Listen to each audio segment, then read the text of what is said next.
നമസ്കാരം പ്രവാസി മലയാളിയിലേക്ക് സ്വാഗതം. ഉയർന്ന ശമ്പളം ലഭ്യമാകുമെന്നുള്ള പ്രതീക്ഷയോടെയാണ് പ്രവാസ ലോകത്തേക്ക് മലയാളികൾ പറക്കുന്നത്. എന്നാൽ തട്ടിപ്പുകളിൽ ചെന്ന് വീഴുന്നതും സ്ഥിരം കാഴ്ചയാണ്.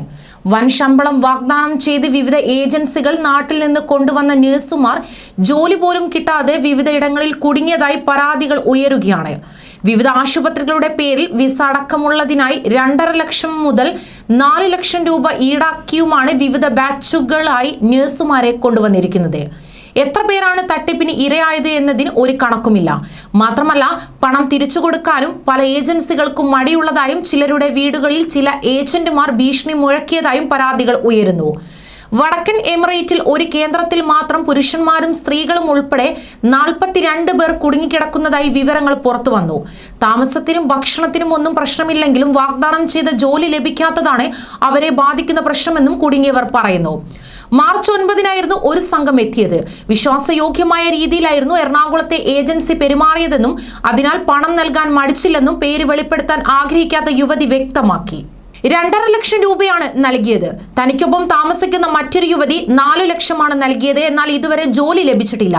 ഈ ആഴ്ച നൽകാം, അടുത്ത ദിവസം ലഭിക്കുമെന്നെല്ലാം പറഞ്ഞ് നീട്ടിക്കൊണ്ടുപോവുകയാണ്.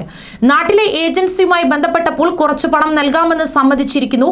ഇതിനിടെ 4 ഇടങ്ങളിൽ മാറി താമസിക്കേണ്ടി വന്നുവെന്നും യുവതി വെളിപ്പെടുത്തി. എന്നാൽ കോവിഡ് വാക്സിനേഷൻ വ്യാപകമാക്കിയ നാളുകളിൽ UAE കൂടുതൽ നഴ്സുമാരെ ആവശ്യമുണ്ടായിരുന്ന സാഹചര്യം മുതലാക്കിയാണ് ഏജൻസികൾ തട്ടിപ്പ് നടത്തിയതെന്ന അനുമാനം ഈ വിഷയത്തിൽ വരുന്നു. ഇവിടെയുള്ള നഴ്സുമാർ, വിസിറ്റിംഗ് വിസയിൽ നിന്ന് തങ്ങുന്നവർ തുടങ്ങിയവർക്ക് ജോലി കിട്ടാനുള്ള അവസരമുണ്ടായിരുന്നു. ഇത് മനസ്സിലാക്കിയാണ് കൂട്ടത്തോടെ വിസിറ്റിംഗ് വിസ മാത്രം നൽകി നഴ്സുമാരെ കൊണ്ടുവന്നത്. പ്രതിമാസം 5000 ദിർഹം, അതായത് 1 ലക്ഷം രൂപ, 500 ദിർഹം അലവൻസ്, ഭക്ഷണം, താമസം, യാത്ര എന്നിവ സൗജന്യം എന്നിങ്ങനെയായിരുന്നു വാഗ്ദാനം. 3,80,000 രൂപയാണ് എല്ലാവരിൽ നിന്നും ഈടാക്കിയത്. 2,75,000 രൂപ ആദ്യം തന്നെ കൈക്കലാക്കി. ബാക്കി UAE എത്തിയിട്ട് നൽകാമെന്നായിരുന്നു കരാർ. വളരെ ധൃതി പിടിച്ചായിരുന്നു യാത്രാരേഖകൾ തയ്യാറാക്കിയത്. ജോലി സംബന്ധിച്ച് സംശയം പ്രകടിപ്പിച്ചവരുടെ മുൻപിൽ വെച്ച് ആശുപത്രി അധികൃതരോടെന്ന് പറഞ്ഞ് ഇവിടുത്തെ കൂട്ടാളികളുമായി സംസാരിച്ച് വിശ്വസിപ്പിച്ചുവെന്നും അബുദാബിയിൽ കഴിയുന്ന ന്യൂസ് പറയുന്നു. എന്നാൽ മറ്റൊരു വ്യക്തിയുടെ വെളിപ്പെടുത്തൽ ഇങ്ങനെയായിരുന്നു. ദുബായിലെത്തിയപ്പോൾ ജോഷി തോമസ്, സത്താർ എന്നീ മലയാളികളും ഒരു ഫിലിപ്പീനി യുവതിയും വിമാനത്താവളത്തിൽ നിന്ന് കൂട്ടിക്കൊണ്ടുവന്ന് 13 പേരെയും ദെയ്റ റിഖ റോഡിലെ ആലിസ് എന്ന യുവതിയുടെ കുടിസുമുറിയിൽ താമസിപ്പിച്ചു. വിമാനത്താവളത്തിൽ നിന്ന് ഇവിടെ വരെയുള്ള ടാക്സി കൂലിയായി 100 ദിർഹം വീതം വാങ്ങിച്ചു. എന്നാൽ 20 ദിവസം ഇവിടെ ദുരിതത്തിൽ കഴിയേണ്ടി വന്നു.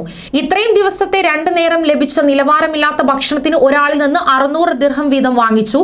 മുറിയിൽ നിന്ന് പുറത്തേക്ക് പോകാനോ മറ്റോ അനുവദിച്ചില്ല. വിമാനത്താവളത്തിൽ നിന്ന് ലഭിച്ച സൗജന്യ സിം കാർഡിന് 250 ദിർഹം വീതം കൈക്കലാക്കി. ജോലിക്കാര്യമൊന്നും ശരിയാകാതെ വന്നപ്പോൾ സംശയം തോന്നുകയും നഴ്സുമാരെല്ലാം ബഹളം വെക്കുകയും ചെയ്തതോടെ ഏജന്റുമാർ ബാക്കി പണം ആവശ്യപ്പെട്ട് മാനസികമായി പീഡിപ്പിച്ചു. ജോലി കിട്ടിയ ശേഷം തരാമെന്നായിരുന്നു ഇവർ നൽകിയ മറുപടി. തുടർന്ന് നഴ്സുമാരെല്ലാം അബുദാബിയിലേക്ക് കൊണ്ടുപോയി. ടാക്സി കൂലിയായി ഒരാളിൽ നിന്ന് 600 ദിർഹം വീതം വാങ്ങിച്ചു. അവിടെയും ഒരു കുടിസുമുറിയിൽ ഒന്നിച്ച് താമസിപ്പിക്കുകയായിരുന്നു.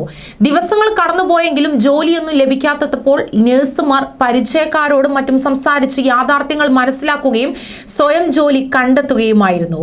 പണം നൽകും മുൻപ് കുറഞ്ഞത് ഓഫർ ലെറ്റർ എങ്കിലും ഉണ്ടോ എന്ന് പരിശോധിക്കണം. നോർക്ക ഉൾപ്പെടെയുള്ളവരുമായി ബന്ധപ്പെട്ട് നിജസ്ഥിതി അറിയണം. പ്രവാസികൾക്ക് ലഭിക്കുന്ന ജോലി വാഗ്ദാനങ്ങളുടെ സത്യാവസ്ഥ ദുബായ് ഇന്ത്യൻ കോൺസുലേറ്റിന് കീഴിലുള്ള PBSK വഴി പരിശോധിക്കാൻ സാധിക്കുമെന്ന് അധികൃതർ ചൂണ്ടിക്കാട്ടി. ജോലി വാഗ്ദാന അറിയിപ്പ് PDF ഫോർമാറ്റിൽ PBSK ആപ്പിൽ അപ്ലോഡ് ചെയ്താൽ മാത്രം മതി. കോൺസുലേറ്റ് അധികൃതർ ഇതിന്റെ നിജസ്ഥിതി പരിശോധിച്ച് ഉദ്യോഗാർത്ഥികളെ അറിയിക്കുമെന്ന് കോൺസൽ സിദ്ധാർത്ഥ കുമാർ ബെയർലി വ്യക്തമാക്കി. ഇന്ത്യക്കാർ ധാരാളം പേരാണ് തൊഴിൽ തട്ടിപ്പിന് ഇരയാകുന്നതെന്നും അതിന് പരിഹാരമെന്ന നിലയിലാണ് സേവനമെന്നും അദ്ദേഹം പറഞ്ഞു. ജനുവരി മുതൽ സേവനം ലഭ്യമാക്കിയിരിക്കുന്നു. ഇതിനോടകം തന്നെ ധാരാളം പേർ ഈ സേവനം പ്രയോജനപ്പെടുത്തി. ന്യൂസ് ഡെസ്ക് പ്രവാസി മലയാളി.